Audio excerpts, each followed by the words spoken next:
திசையை எட்டாக பிரித்த தமிழன் இசையை ஏழாக கொடுத்தான்.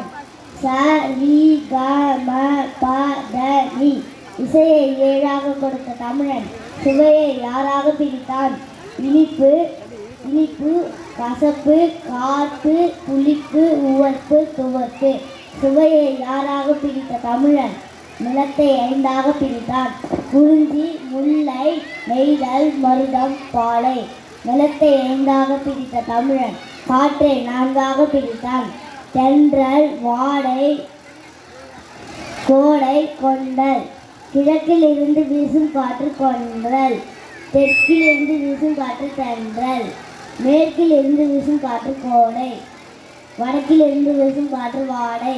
காற்றை நான்காக பிரித்த தமிழன் மொழியை மூன்றாக பிரித்தான். இயல், இசை, நாடகம். மொழியை மூன்றாக பிரித்த தமிழன் வாழ்க்கையை இரண்டாக வகுத்தான்.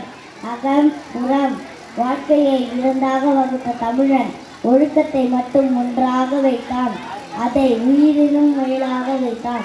இதைத்தான் ஐயன் வள்ளுவர் 2 அடியில் இருந்து அழகாக சொன்னார்.